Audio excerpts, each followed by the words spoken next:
welcome to Project Recovery, a podcast about addiction. More importantly, it's about recovery. I'm Casey Scott. That's Dr. Matt Woolley. He's a clinical psychologist. I love saying that. Yeah, you say it more than I do. You know why I say it? Why is that? Gives us credibility. Okay. Cool. Although if you read the YouTube sections lately on our last comment... Apparently, people don't think I know what I'm talking about when I tell them not to smoke weed with their kids, but I'm sticking to my guns. So you're going to die on that hill? I will. Yeah, because it's funny how everybody, when it comes to the world and in the world of recovery, everybody's got their point of view and they're saying. And if yours differs from them, they get upset. And what I found mostly in this world, people want to hear their opinions coming out of your mouth. Oh, for sure. Yeah. You know, and there's so many. People quit therapy over that. Do they? When you tell people what they don't want to hear, yeah, they'll leave, never come back. Sure. And, you know, and obviously, so me and my ex-wife, when we were going through our divorce, prior to the divorce, we went to some therapists and some counseling, and we had to go to 2 or 3 different ones because she wasn't getting what she wanted out of the therapist. Right. You know, and I'm not saying, but that's what it is. And I was like, hey, look, I'll go to another one, but whatever this one says, let's kind of just stick with this and go down that road. Let's at least have 2 visits, see how it turns out. But a lot of people do. They either want justification for what they're doing, or there's someone to tell them, no, you're right, they're wrong. Yeah, and if you catch yourself doing that, save yourself time and money and just talk to yourself in the mirror. Yeah, you don't really need to pay anybody. But let's talk about that. When you're going into a therapy session, why are you going? Are you going to validate your thoughts, or are you going to open the horizon and expand your knowledge and figure out why you're doing what you're doing? Yeah, no, that's what you have to ask yourself. Self-awareness is a prerequisite to change. If we're going to change and grow and improve, we have to have some self-awareness of what we're doing and why we're doing it. And sometimes that's kind of painful. It's hard to look at ourselves. I think we've all been there. When you're doing self-inventory and it's just you and yourself talking about this and you can be brutally honest, sometimes what you say and what you hear are not fun. No, they're not. But that's good. That's how you know you're on the right track and heading towards something that would make meaningful change in your life. A lot of times people make changes, but they don't really mean much. The quality of the change isn't there. So it's important to be willing to look at the hard things. I get this question a lot when people go, when did it take? You know what I mean? Like we hear people on this podcast all the time when they say that's when the light switched on, or that's when I knew that I had to do something. Their rock bottom. Their rock bottom. And people, how did you know when it was going to take? And my answer is when I owned it.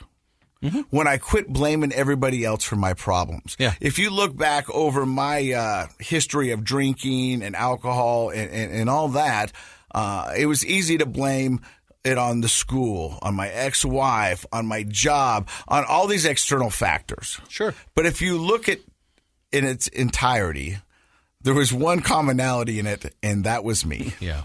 Yeah. You know, I was the guy that was the one constant in everything that was going down. Yeah. And so, was there external factors that led to it? Sure. Was there other stuff that, that forced me or pointed me in that direction? Yeah. But the reality was it was me and my choices that got me where I was. So the only thing that was going to get me out was me accepting it and making different choices and figuring a way out. Yeah, accountability, taking ownership for things. Like, we've talked about this before. A lot of times people, especially in social media, will say like, you are the only one that can choose how you feel about things and all this kind of stuff. And it's like, well, there's an element of truth in there, but we do influence each other. And so things that you might have blamed for your drinking in the past probably did have some influence, like they added to frustration in your life, or they added to the inconveniences of your life, the problems of your life. But you're right. The reality is the decision to continue to drink and not get help for your drinking was ultimately yours, right? Like regardless of things outside of us being helpful or not being helpful, being supportive or unsupportive, those things are all factors and they influence us. But in the end, we're the ones that need to take ownership for our behavior, because then we can take ownership for our change. Right? Because that's another thing that can happen. Sometimes if a person doesn't really own their behavior, but they'll listen to a therapist maybe, and they start to make positive changes, guess what I've had people do before is they'll actually give the therapist the credit for it. So do you think that change is long lasting? No. because they don't absorb it. So I love it when I hear people in our therapy sessions say, I did that, because that's what I want to hear, is I want them to take ownership. A good therapist is more like a coach or a trainer who's there with you and teaching you and guiding you and supporting you, but you're the one that has to go to the gym and do the work. You're the one that has to learn the piano. You're the one that has to, do the work that changes your behavior. And then you get to own it, and then it's permanent. Before I came in, I was talking to a coworker at my other job about a family member who's battling addiction. And he was trying to get my advice and if there's anything I could do to help out the family. And I was recounting my story, and I said, the thing for me was the ownership.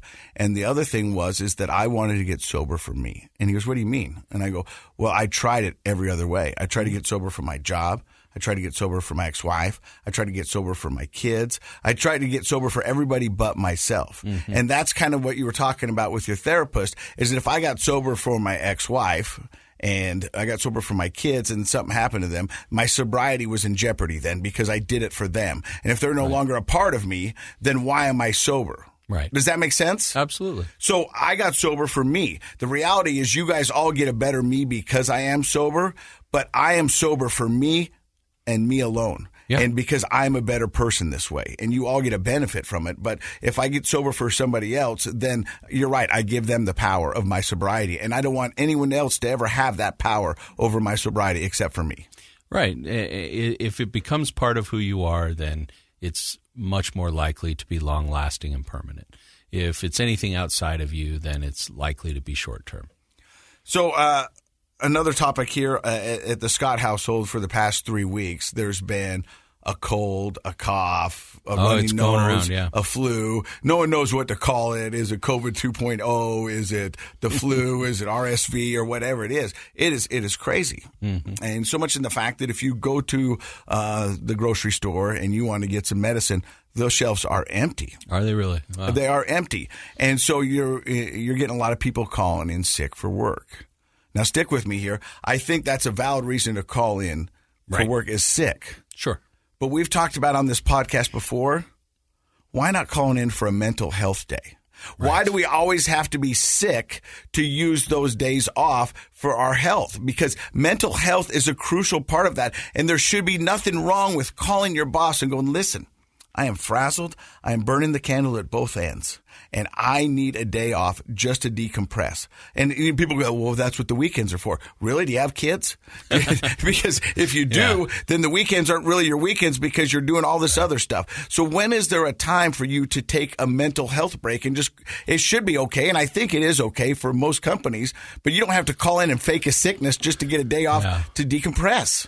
Well, it has become a policy for a lot of companies. I don't know if I'd say most, but a lot of companies will give you some mental health days to take throughout the year. I think a lot of people, though, are still battling the prejudice of mental health, and where they're like, will my boss think less of me if I actually say that's the reason? Is it a sign of weakness if I tell exactly. them? And then But get this. There's been some really good research over the last 20 years that is pretty clear that the vast majority of times when people call in, like if you look at all companies across the country, people call in and say, I'm sick, I need a sick day.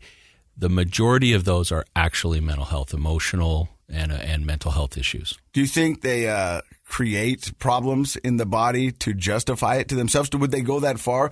Like, would they call them because there's kind of psychosomatic symptoms? Yeah, like I got a tingle in my throat. And I think for some people, to be honest with you, I've called in sick a couple times just to go skiing, but that's because we had some fresh snow and we all knew what you were doing. Yeah. Yeah. Because if you come back with goggle marks on your eyes. Got the raccoon eyes, yeah. I thought you were sick. Yeah, I was sick of being at work.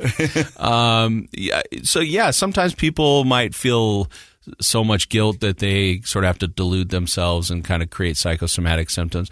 I think a lot of times, though, our body, what we undervalue is the fact that our body and our emotions are intimately connected. They're not one or the other. And so if you're really depressed, you don't physically feel well, right? And so when a person calls in and says, I don't feel well today, I need a day off, they're probably not lying. They're just underreporting everything that's going on. The main reason they don't feel physically well is because they don't feel mentally and emotionally well. And so you're absolutely right. What would be ideal, and some companies do this, what would be ideal is if there were resources available for you on those days off. Because if you need a mental health day, if you're overloaded, maybe you have a lot of personal stress going on outside of work, and you feel like I just need a day to myself, and like to your point, if you have kids, maybe it's like kids are in school, I could use this time just for me without any guilt of ignoring my children on the weekend or whatever.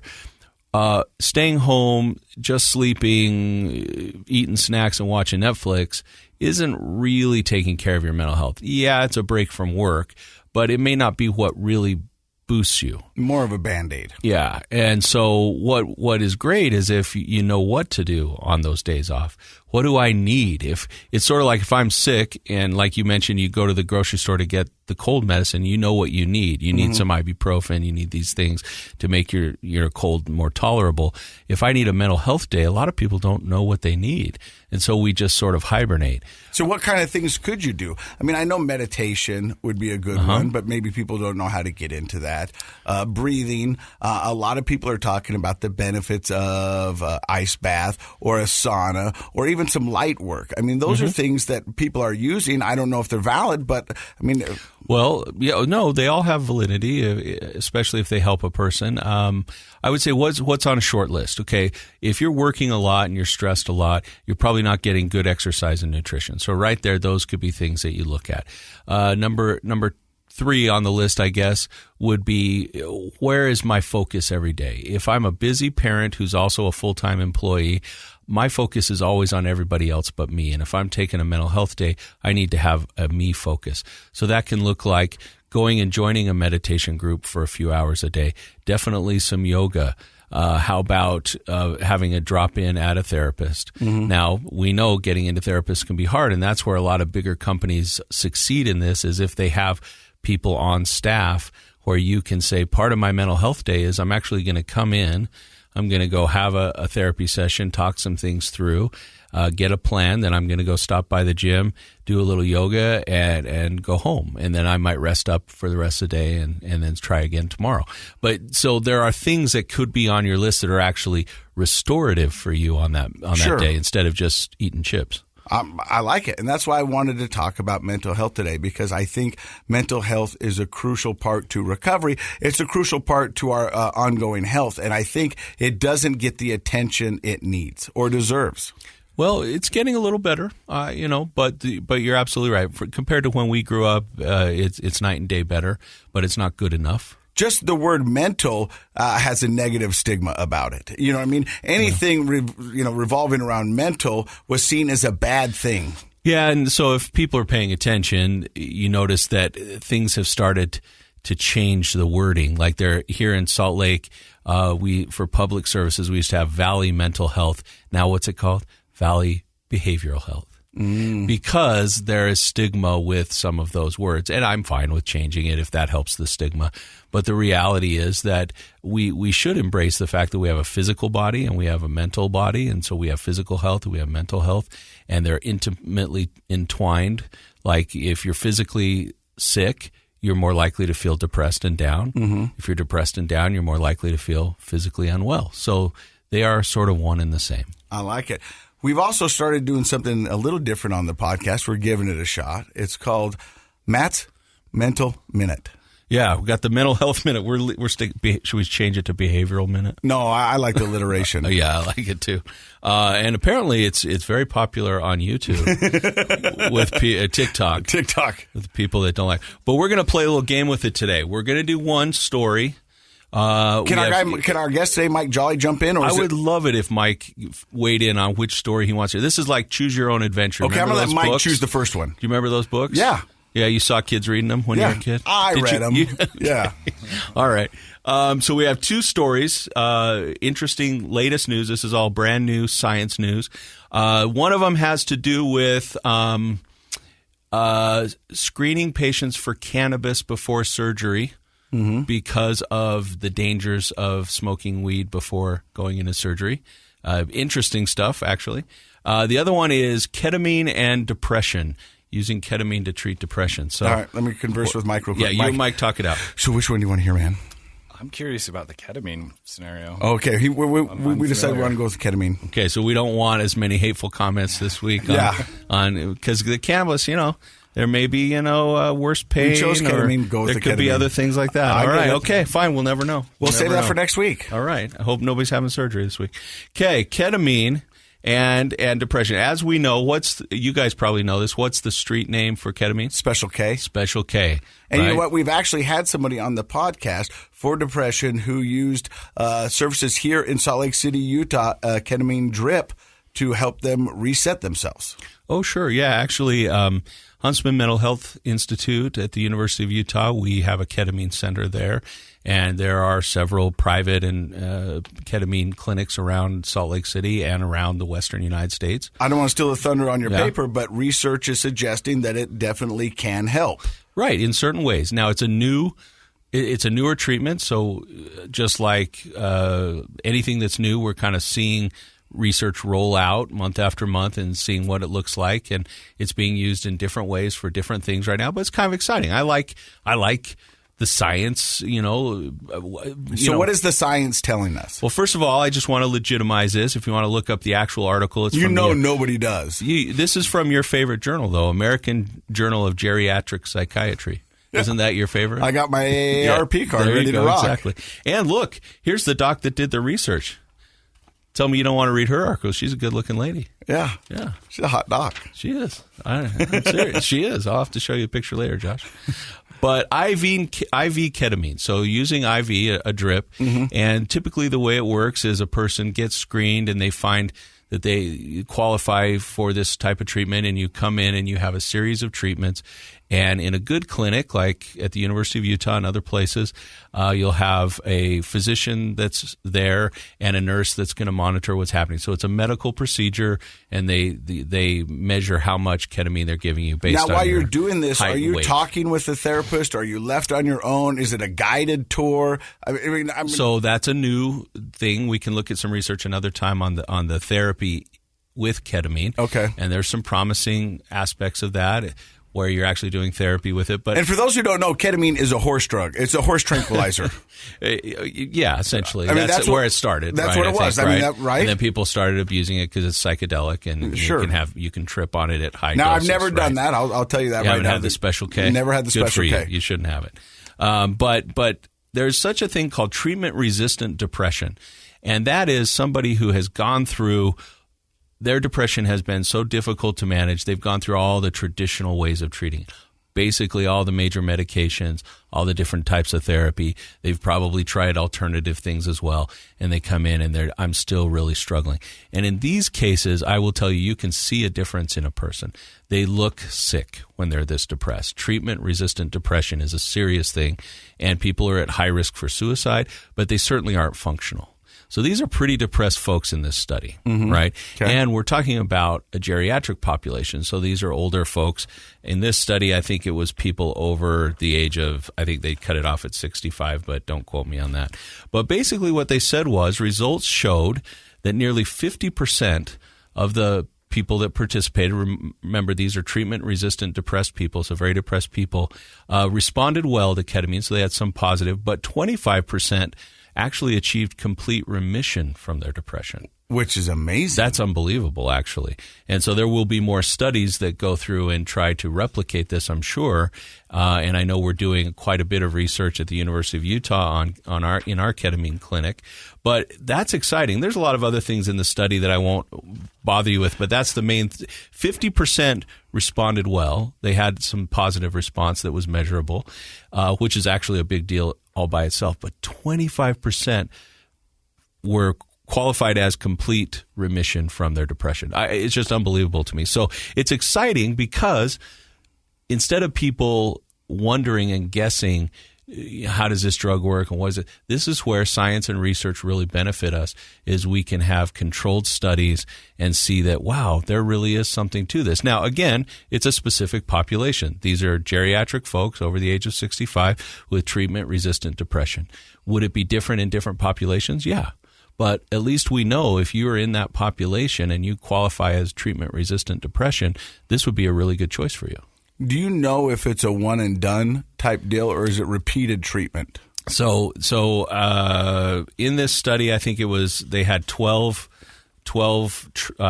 visits, 12, I think that it was 12. And then you would probably go back for maintenance in the future. But after the 12 visits of ketamine treatment, then this is the measurement that you get, is that you had 25% didn't have depression anymore.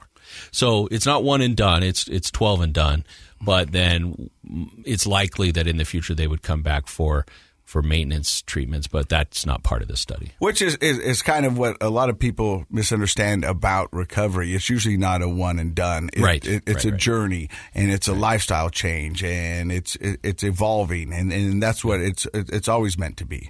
And we say, oh, maintenance, do we really need to do maintenance? It's like, well, we do that for everything, though, right? Do it for our health, our car. How often do you go to the dentist? You're supposed to go every 6 months, right? You are? You're supposed to. Okay. Yeah, not unless you're from Ogden. You don't have to, but it's every 6 months. How about health wise? Like if you doctors once a year. Well, you got to go to have you been to yours yet? No, not the 19th. 19th. Yep. Okay, that's coming up for you. How about the gym? Should you once you get in pretty good shape, do you quit? No. Why not? Because you got to maintain it. Yeah. How about eating healthy? If I had a really great weekend last weekend, I ate really healthy. Am I done? No. Why not? Because you want to stay healthy. Yeah, exactly. You got to maintain that healthy diet. So we need to maintain our mental health, and sometimes that has to do with medications, and a lot of times it has to do with therapy. I love it. See, Mike, that's why I'm with him, because he's wicked smart. Definitely. And our guest today is Mike Jolley, and we're cut from the same cloth. Raise your hand if your DOC, being drug of choice, was beer. All right. 50% of the room. Yep. So we're going to find out more about Mike Jolley and his road to sobriety coming up right here on KSL. Welcome back to Project Recovery. I'm Casey Scott. That's Dr. Matt Woolley. Our guest today is Mike Jolley. How are you, sir? I'm excellent. Thanks for having me. How much sobriety you got under your belt right now? Close to 3 years. So about Close to 1,000 3 days. years. So it's funny that when you talk about sobriety, it's the same way you talk about infants. You know, in months? In months until you get to about 3, and then you say 3 and some change. Yeah, It's like, I got 18 months, he's 19 months, he's 22 months. But every day counts. You're raising a child. Yep, you are. So where does the story of Mike Jolley begin? Man, I used to brag that I came from a thoroughbred family of alcoholics. You know, both my parents were alcoholic. You know, my dad actually, he got sober when I was younger, so at about 4 or 5, he's been sober since. Mm-hmm. But I chose to live with my mom, and she continued to drink. And when she remarried, my stepfather was a superior alcoholic, unlike any I'd ever seen. And so I was raised with it, and it was normal for me, you know, to see people drinking all the time and smoking their Winston Light 100s, you know, in the house with kids walking around. And it wasn't uncommon for them to send you to the fridge to get beers or to make cocktails? They never had me making cocktails. No, they didn't. But I remember they thought it would be funny to give the dog a cocktail. I didn't necessarily agree, but I remember that as a young child, as a memory that still blares in my background. And so when was the first time young Mike tried alcohol? I think I was 5, and I remember it very vividly because my father had left a warm can of Budweiser on the coffee table downstairs in my toy area, and I took a sip of it and then proceeded to finish drinking the entire beer. But at 5, do you know it's a beer? I didn't know. I knew it was my dad's drink. I didn't know that it had an effect until I got in trouble because it got me a little inebriated, and I ended up peeing in my toy box right next to where I had drank the beer, and I got in trouble for that. And then it wasn't until years later that I kind of put the things together, like, now I get it. Here's a sad story. That's unusual, though, because beer is an objectionable taste, especially when you're young. You kind of have to build a tolerance. So a 5-year-old wanting to finish a warm beer, that's kind of unusual. Yeah, it's in the blood. I don't know. I remember I didn't dislike it, but I noticed it was definitely a different taste. When he said that was Daddy's drink, that really hit me hard because for the longest time when I was with my kids, and we come from a family where we share drinks. You know what I mean? If somebody's got a drink and it's got a straw in it, it's fair game for whoever's in the house. Okay. Unless it was Daddy's pop. Oh. And so my kids would go to grab it, and I go, "You can't. That's Daddy's pop." Okay. And that meant there was alcohol in it. And Gotcha. that really makes me feel sad because all the time I was calling Daddy Pop, I thought I was, shielding them or saving them. Yeah. But all I was letting them know that Daddy's drinking. Yeah. Yeah. Interesting how the meaning of things changes as your perspective changes over time. I thought at the time it was a cute way to talk about it. Right. But now, in retrospect, it's sad. Yeah. Yeah. I could tell that it makes you feel kind of contemplative. So you get in trouble for peeing in the... I got in trouble, and I stayed sober until I was a late teenager. So I didn't. It wasn't a problem. So that was your first bout of sobriety. You had like 12 years of sobriety under your belt at that point. Huh? Yeah, and it wasn't until I was about 16 that I went camping with my sister, and she let me drink up there, and I blacked out my first time. I woke up outside the tent, not knowing what I had done the night before, and that was my first experience with drinking. What did they tell you did? I threatened my sister's boyfriend with an axe because I wanted her to be taken care of. And I'm just this young kid, and they were adults. And I don't know if it was threatening, but more just, I'm not a violent person. So that seemed weird, but I guess I was getting mouthy and was just being protective, if you will. Yeah. Yeah. And so, wow. But that opened up the floodgates for me. I thought, okay, well, if my sister thinks it's okay, then all bets are off. Well, but hang on. So you grew up in this house with people that drank all the time, right? And you even tried it when you were 5. Mm-hmm. So, and you didn't drink again until you're 16. Tell me about that, like junior high time when that's typically people are a little bit at their most rebellious and, they want to do what they want to do. But when you were in that 13, 14-year-old, 12, no drinking then, huh? No drinking, no doing any drugs or anything. Any reason like that. why? I think I just wanted to try and fit in as best as I could because I was bouncing back and forth between households for my father's out in Clearfield, and then they ended up moving to Europe, and so I was full time with my mom and had to move back into North Ogden and try and make new friends, and that was just not the town where people partied, or it wasn't in my view. So maybe your friend group, that they weren't doing that, so you wanted to fit in with them? Yeah, I think so, until they were that friend group that wanted to fit in like that, and that was about 16, 17 when that started happening. Were you sick at all after that first blackout drinking experience? No, that was the thing. I didn't feel bad at all. I didn't have a hangover. Maybe it was the Miller Lite. I don't know what it was. Probably. Not entirely sure, but it wasn't until high school because I was a very ungoverned child. I was the last of 6, and my mom had me at a later time in life, and she was tired. You were the bonus brother. I was the bonus, and she worked graveyard, and so I was left to my own device. I was always wandering, doing my own thing. I was just trying to make my own entertainment wherever I could. A lot of the times to get out of the house, because while my parents were home, it was not a good environment. They fought all the time. From about 5 o'clock till about 10 o'clock when the drinking would start and when it would end. It was just not a good experience to be in. So I was either trying to leave or I would invite all of my friends and we would then party in the basement, and they wouldn't come down because they were doing their thing. And so that's where it began for me, is I didn't have the oversight that I needed. My father was in Europe in a very pinnacle time of my adolescence, and I couldn't reach out for help, or I don't know that I would have wanted to at that point anyway. And I just continued to be the household where people would come and they would smoke weed and we would drink, and we thought it was normal. We weren't getting into trouble. We were just having fun on the weekends. It wasn't during the week type of a thing. And, it just never really stopped. It just kept progressing after high school. I just stayed. I got introduced to the club and to the party scene, and so kind of went from just every day on average partying to on the weekends we had to make sure we were at the club, and we had to be ready with what party favors we had at the time. And at any time during that 16 to your early 20s, any bits of trouble? Yeah. My life could be completely different if I decided to get in trouble when I was 18 as opposed to 17. I thought it would be a good idea to drink with one of my buddies and go out and steal car stereos at 16, and decided to attempt to take a stereo out of a camper trailer that was parked on an elevated driveway, and we got caught. and I got away. But as I was getting away, I jumped off of the driveway about 10 feet and shattered my ankle. Like, have you ever seen Misery? You know, when they hobble? Oh, yeah. That's what my ankle did. Horrible. And I got up and ran away.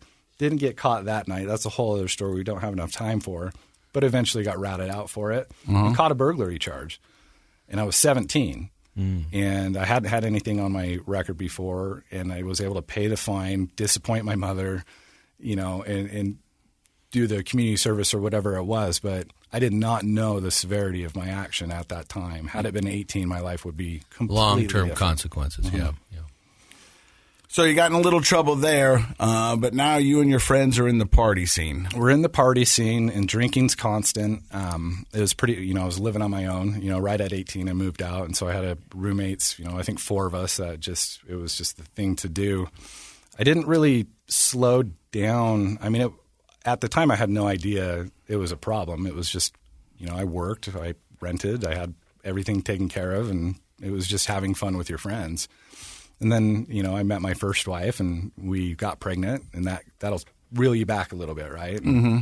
And so I slowed that process down in my early 20s. And so this is about 2003, 2004, and tried to live the married life, tried to go to church, tried to make things right, do what you're supposed to be doing. But there was just still always a constant, and that was beer. You know, it was always after work, or it was always on the weekend. And it was just normal. It wasn't a problem in the early years of that relationship, because it just is what it was. I wasn't causing issues I saw. It's weird because I remember being in rehab and thinking, why am I here? I mean, I'm supposed to be in rehab for a drug, and a drug is something that's illegal, and beer is legal. Mm-hmm. As a matter of fact, when we're done with this meeting, we're going to go to my dealer, and that's Maverick, and you can buy it there. You know what I mean? So it's kind of gets a pass, but it's... Well, and I think for the longest time in Utah, the beer alcohol content was so low that I think it was easy to justify, like, well, it's not like I'm drinking. It's Utah beer. Liquor and, you know, yeah. But you're right in that it seems to be fine until it isn't, and it had to get to a point where it wasn't fine for your first wife. Well, in hindsight, I recognize that now. You know, I used to say we just weren't meant to be together. It wasn't the right fit, you know. But in looking back and recognizing, I was a very selfish person, and I did not put my wife first at all. You know, I'm there with you. The kids were there, and I did my best.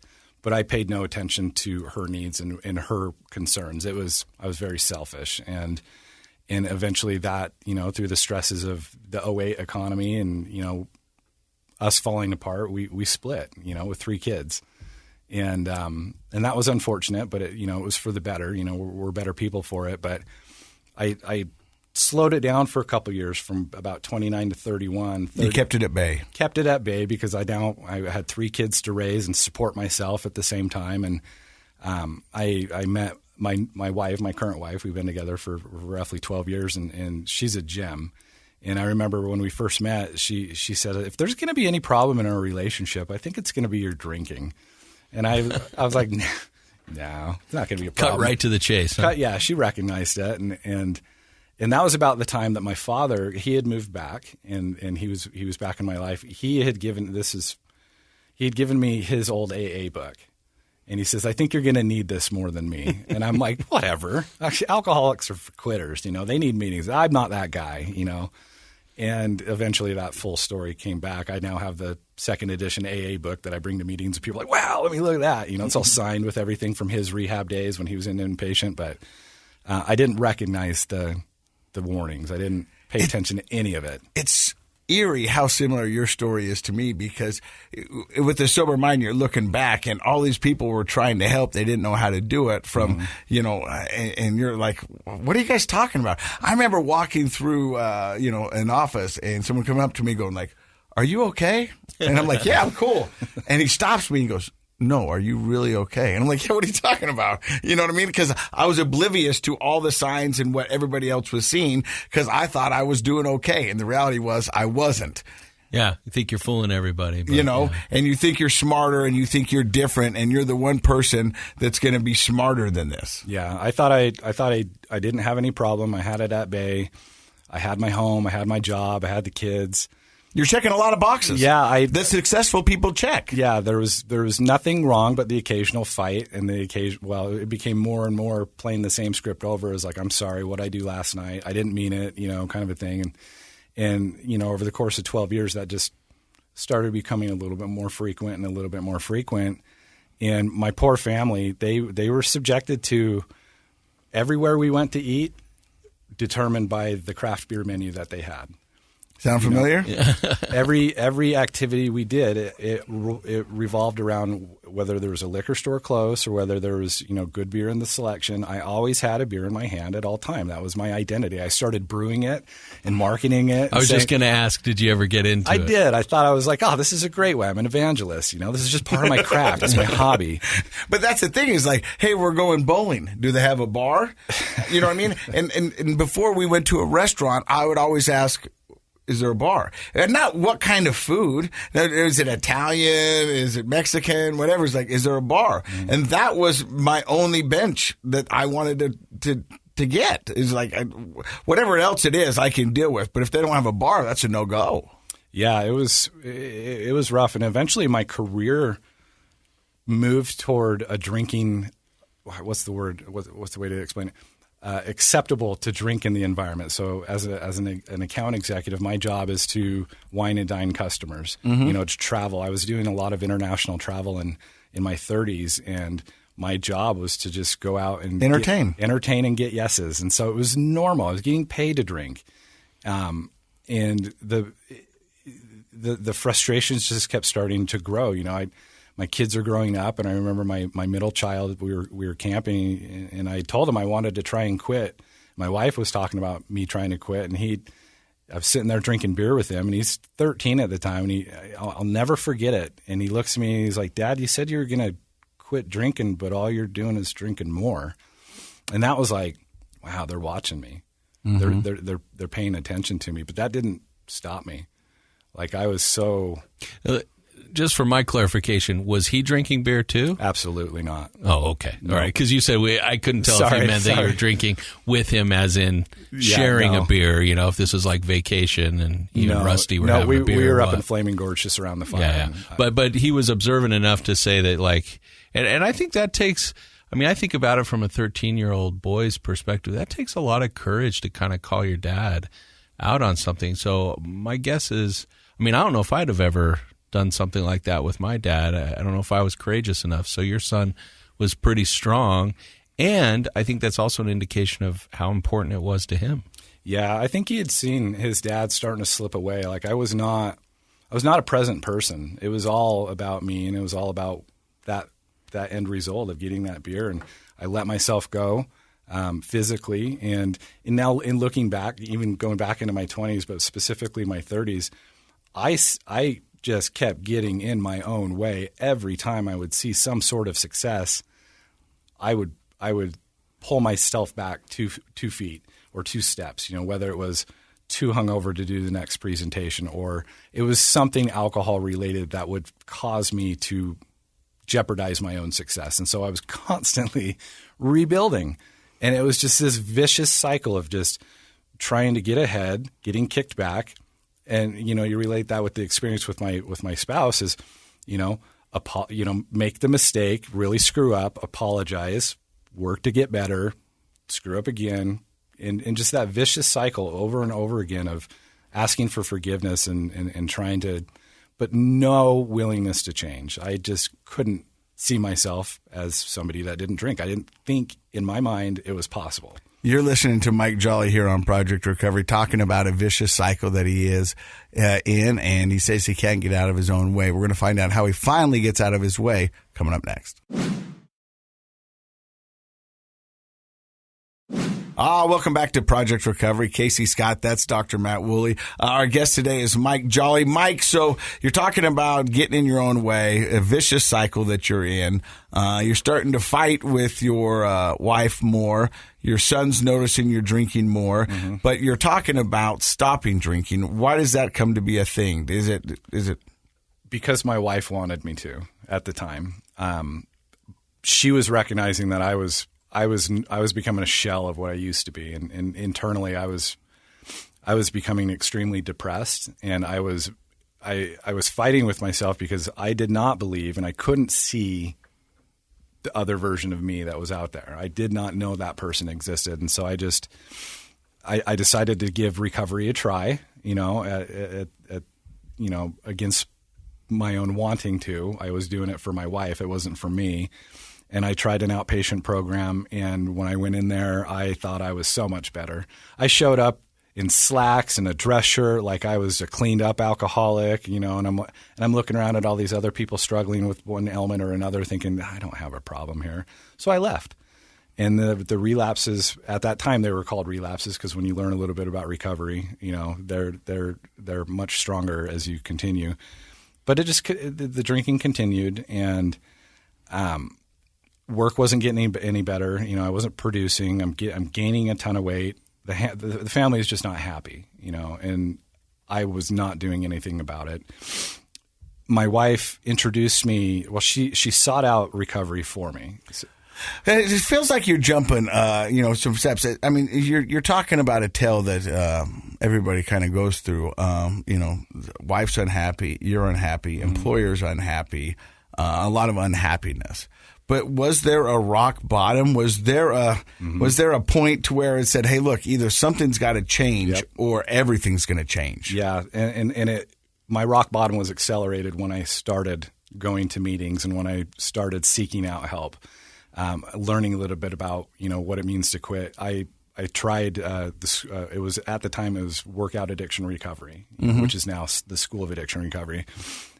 And I was attending the classes, I was doing the workout, but I just couldn't stop. And I was giving myself any excuse to drink and stop that program. And I thought, I'm going to go see a therapist. Let me ask you this. What are some of the excuses you gave yourself to drink? Because I did the same thing, and they were silly excuses, sometimes so much in the fact that they were manufactured excuses. They were scenarios that I would put in play so I would have an excuse to drink, knowing full well that the outcome I was going to get was the outcome I was going to get. I mean, I was a manipulator at best where I would say, I'm going to do this. She's going to say this. And then I'm going to tell her that's why I'm doing this.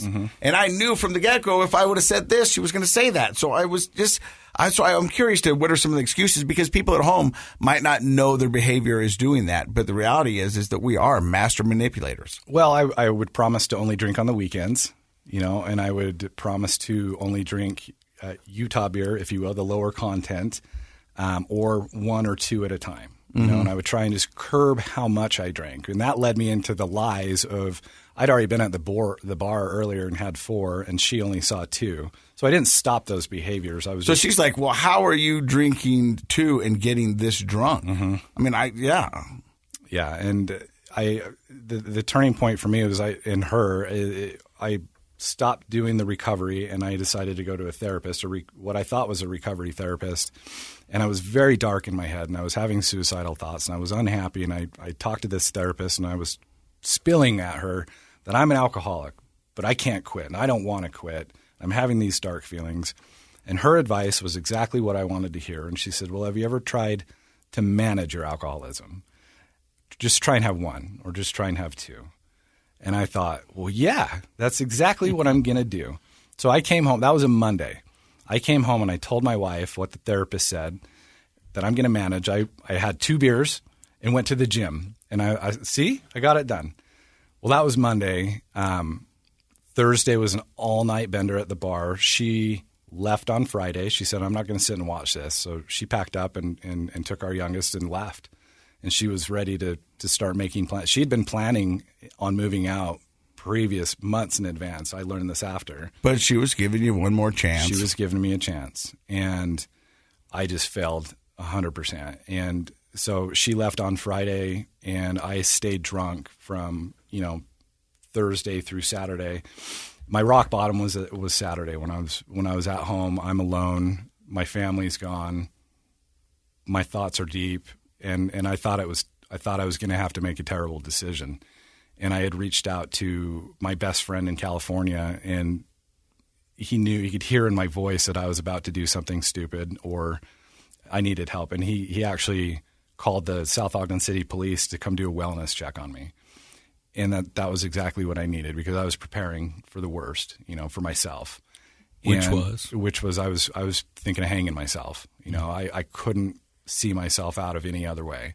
I had a trust set up for my family. I had life insurance. They were going to be millionaires if I were gone. The problem would be gone if I'm gone. And the police came knocking on my door as I'm laying on my floor. And I remember just inviting them into my house. And they took me with loving arms to the hospital where I was able to detox for a couple days. And at that point, it was a prayer as I was having a phone call with my friend. I decided to turn to a higher power. Everyone talked about it. It was the last thing on my list to try. You had some experience in the recovery world. You had attempted it a couple of times. But I didn't. It wasn't a real attempt. It was there wasn't a belief that, you know, some fictional character or whatever, a Lord or a Jesus or a Gandhi or whatever is going to solve my problem. But you said something that was interesting earlier in this podcast that you said, and I felt the same way in my addiction. I could never see a life where alcohol wasn't a part of it. I could never see a version that alcohol wasn't in it for myself. I mean, to me, that seemed so foreign that there was going to be this me out there that alcohol wasn't a part of. And I didn't want to be a part of that guy because that guy didn't seem like a guy I wanted to know or be. Mm-hmm. And now I can't see it the other way. Yeah, 100%. And knowing what I know now, when I was reaching out to that higher power, I was doing my step 2. I was acknowledging that a higher power could restore me to sanity. And at that point of surrender, that was my surrendering point. Okay, I've done it all. I've tried every option. Nothing is working. My way is not working. I cannot be the director of my own story. And the comfort that came over me, that's why when the police showed up, I'm like, just take me away. Like, I'm done with this. I was so done hating myself. I was so done with the hangovers, with just being unhealthy. Detoxed in the hospital and went immediately to an inpatient program at Wasatch Crest up in Heber City. And when we dropped me off at that recovery center, it was the most comforting feeling that we had in a long time. We both knew this was going to be a good thing. And in my life, I had never given 100% to anything. I'd always get right up there and push myself back or half-ass something. And I decided to give this recovery, this sobriety 100%, and I did. And I went into that inpatient program. I brought in 6 or 7 different books. I read about 12 books during my 30-day, but about spirituality, a lot of Brene Brown, getting over the shame and the guilt type of a thing. And I knew that I was given an opportunity for that 30 days to get my mind right and to absorb everything that was coming my direction. So I did everything that was asked of me. I was speaking very openly with my therapist, started leading the groups and prayers and just trying to really just all in. And now, were the things that you were doing, was that uncharacteristic of you? Opening up to a therapist? And running groups and leading and listening? Yeah, I was, yeah. I didn't want to talk about my problems. I didn't want to share that I was one of the others. You know, I had a very difficult time admitting I was an alcoholic until it was staring at you straight in the face and going, there's no other option, buddy. You're an alcoholic, you know? And when I got out of treatment, so that I went in May, or the beginning, or it was June. So June of 2020. So right as COVID's starting. Mm-hmm. And everything got locked down while I was in there. And we couldn't get visitors. There was nothing. And it was very stressful in that regard. But I just stayed focused. And when I got out, I knew I needed to have a program to dive right into. So the people at the School of Addiction Recovery, Dustin Hawkins, Frank Jameson, there's so many folks up there that welcomed me back into the program with open arms. And I hit the ground running. And I knew that I needed to stay in the middle of the herd. So I was at that program every day. I was at AA meetings every other day that I wasn't at that meeting. So from every day of the week, I was in an AA meeting. And eventually, you know, my first year of sobriety, I took a standing position for District 1 in AA and became their literature chairman, so that I was kind of forced to go to all the different meetings. And I knew that I couldn't steer away from that because I was still too fresh. My mind was still – there was still a little bit of an opening there. Like, I can get sober for a year and, you know, maybe go back to having a drink, you know, and it's not going to be a problem. Luckily, I haven't had to experience – I'm not going to test it. I know that I have an allergy to alcohol and that it will cause me to – break out in handcuffs or whatever.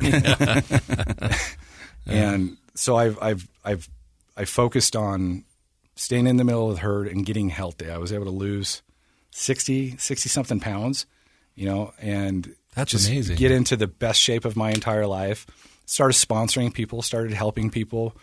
Then from year 2 to now was the biggest change that I had noticed was the example I was having on others. And that feels so good when you've got people, family, friends who are struggling and know that you've gone through and you've become sober, and they're sending you a Facebook message, or your family friends are calling you saying, hey, my daughter and my son You're a need help. success story. You're giving hope to others out there that are battling addiction right now. And it is a family disease. And, family members reach out to me all the time to try to help their loved ones. And my first question is, do they want it? And if they don't, then we got to figure out how to get them to that point. Because if they don't want it, it's not going to take. And that's a miserable feeling. We're trying to help somebody who doesn't want it. Mm-hmm. You just talked about it. And that was much of my addiction as well. People wanting to help, but why are you helping me? I'm cool. I'm good. I got this, but I didn't. Yeah, it's hard when you want to help somebody that doesn't want to help themselves. My heart breaks for it, but that it might not be their time. If they'll come to you eventually, and that seems to be the case. But getting sober, my life is completely different. I don't know if we're at the point where I'm talking about how it is today, but go ahead. All the problems that I had in work. And by the way, during my rock bottom, I lost my job too. So I lost my job the week of that whole thing. So I was unemployed. I was like, I was going to lose everything. So my rock bottom was pretty solid. But in sobriety, it was almost immediate, the changes that took place within my marriage. I was the problem. I was the reason for the fight. I was so defensive of my addiction that anytime my wife tried to get in its way, I resented her for it. Mm-hmm. I resented anybody for it, and I treated them as such. And it only took until I was able to clearly see my actions so much affected my family and the way that they treated each other and the way that they interfaced with me. It was like walking on eggshells living in my home. Prior to my life in sobriety, I used to say I fought harder for alcohol than I did for anything in my life. And that is probably the most sad statement you can make. I loved my kids. I loved my ex-wife. I loved my family. I loved my job.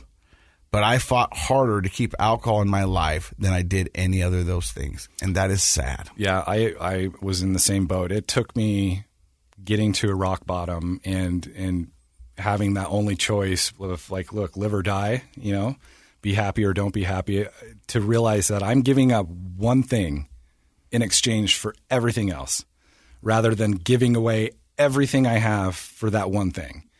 And when that clicked, wow, did it take me a long time. Man, it's like I'm looking in a mirror. And so how are things now with your kids, your ex-wife, and your current wife? I've gone through the 12 steps with almost everybody in my life, and I have made amends to my ex-wife. We've got a really good relationship. I've apologized to her for the period when we were married and the behavior in which I treated. I wasn't the nicest guy.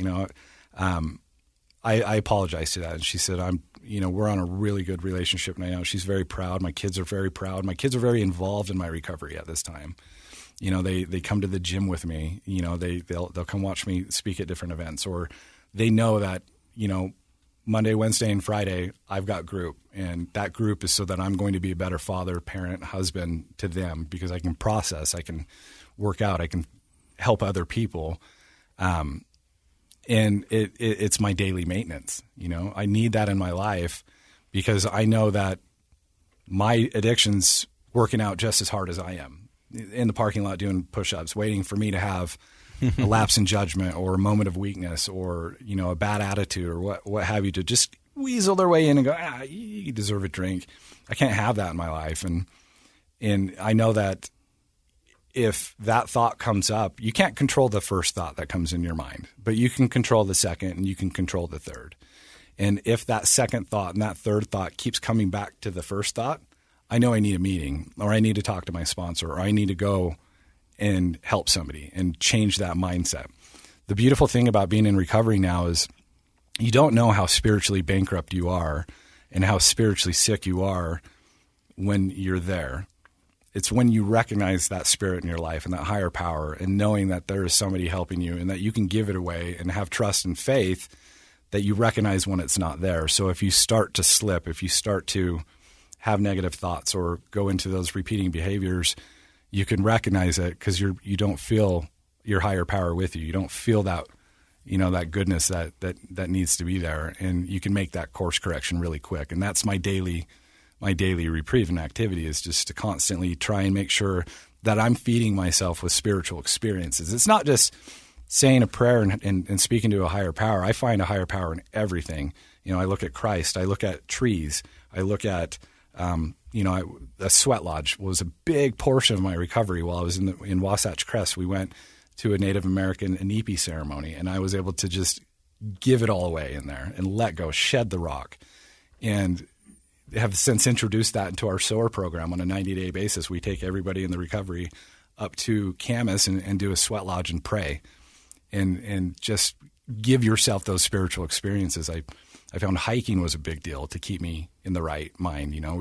I did business trips were a really big trigger for me. I was paranoid to travel. Oh yeah, because you walk into the airport and you got some time to kill before your flight, so you go sit at the bar. Yeah, I'll just have a beer. It's going to help the flight. And then they come up and go, hey, do you want a shot with that for an extra $1.75? Yes, I do. Mm-hmm. Yes, I do. Casey even knows how much it costs. Yeah, well, that's what it was back then, But yeah, doing a lot of those things for the first time can be triggers. So now are you traveling? Not as much as I was, not international, but I have accomplished, I have successfully done a few business trips since I've been sober and have stayed sober. And the first one that I did was down to Phoenix, Arizona. And I was so excited because I drove down there. I was so excited that I had accomplished that I was like, well, I've got some time and I feel good. I'm going to go hike the Grand Canyon. So I went and I hiked the Grand Canyon in a day just on my way home. And the feeling of accomplishment and spiritual, like that is a grand place to go find your higher power. Sure. And it had such an effect on me because I never thought I could do something like that. I didn't think I'd ever be in shape, let alone be willing to go and go. Well, when you're out partying and you're running and gunning, the last thing you want to do is go hike the Grand Canyon. I've been in business meetings for the past 4 days, entertaining and making sure everybody's happy. Mm-hmm. You just want to go home and sleep. But the fact that you had energy and the will and the want to go hike the Grand Canyon speaks volume. Yeah, it was fun. I was almost in tears the entire drive home from that experience. That I came directly into my group at the School of Addiction Recovery, and it's like I was burying my testimony. Like, you guys, this was the most amazing experience. I just felt so full, and I convinced the group, about 25 of us, to go and replicate that experience last year. So we took everybody down to the Grand Canyon.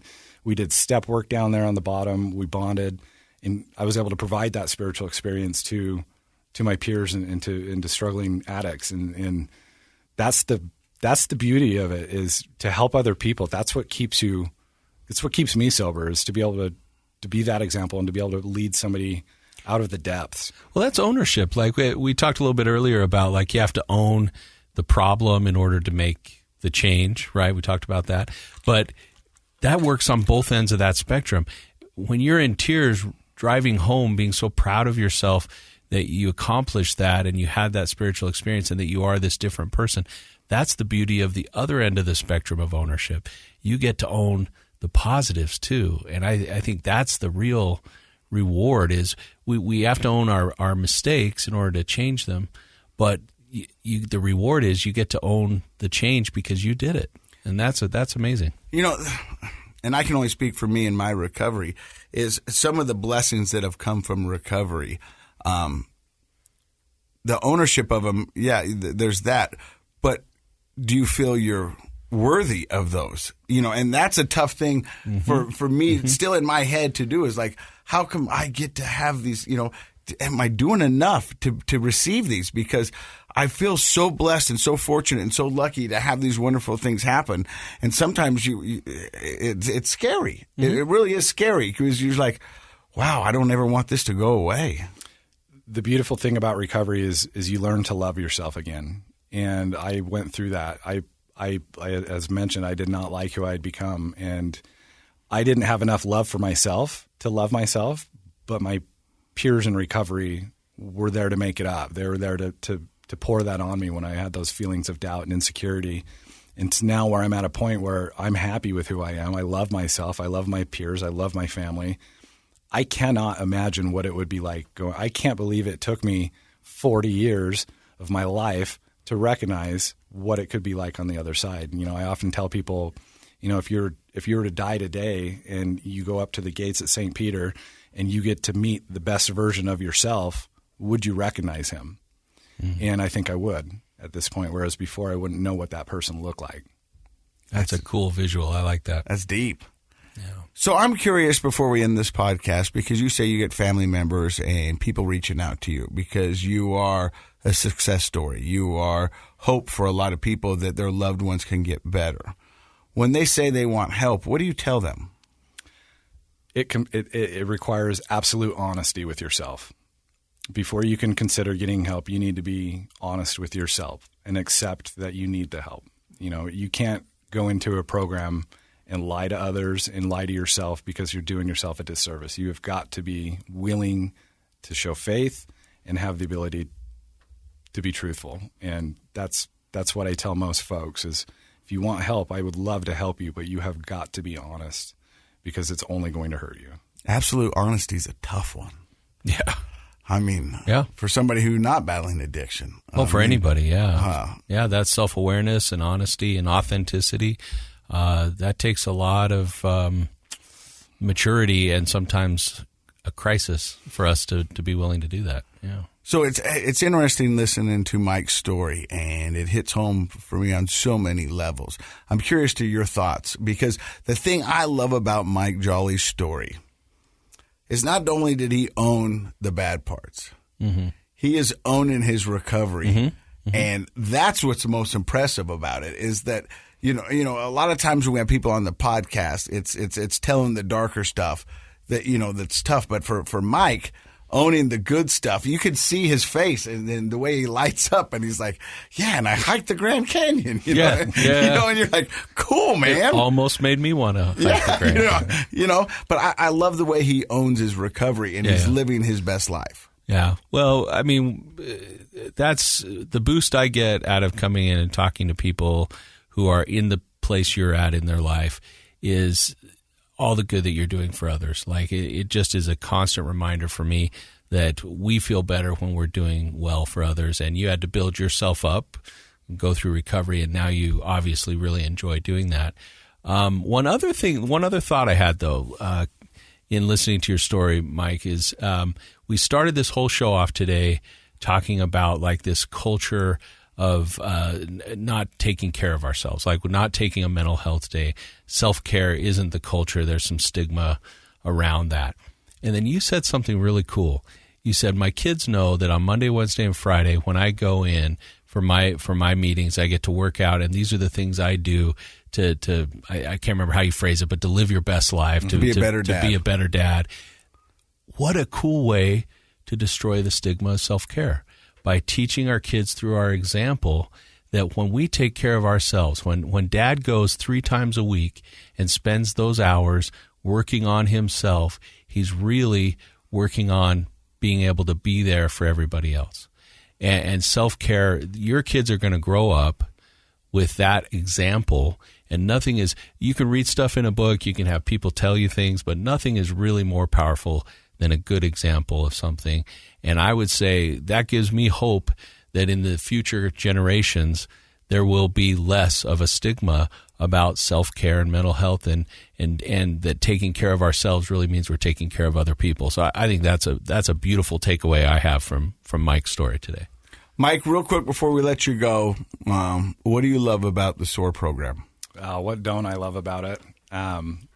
First and foremost, it's the community. It's the people involved. It's not like any other inpatient or outpatient program I've ever seen because we're so invested in each other and we love each other so much. We're very, very active in each other's lives. We can call each other at any time. We're doing group events. I love the fitness part of it because that has completely changed my appearance and how I feel. But it's the coaches, it's the program. You know, we're just growing. We've moved into a new building as of about a year or two ago, and it's a wonderful gym facility with the processing room. I love them all. I love the coaches. I love my peers, you know, the program directors, you know, Dustin Hawkins, Frank Jameson, you know, Tyler. There's so many people out there. I could just name all of them and I love it. Yeah. School of Addiction Recovery. It's called SOAR. If you or a loved one's looking for some help, they'd be a great place to start. We want to say thank you for stopping by and listening to another episode of Project Recovery as we continue on for another year. We're stoked. I've just been told by our producer we have now reached over 1 million downloads. And you can find us on TikTok. Just look for the hateful comments directed at Dr. Matt. Yep, they're there. I love you guys. I mean it. And in case you forgot, Project Recovery is what? It's a KSL podcast. That's Dr. Matt Woolley, Ph.D.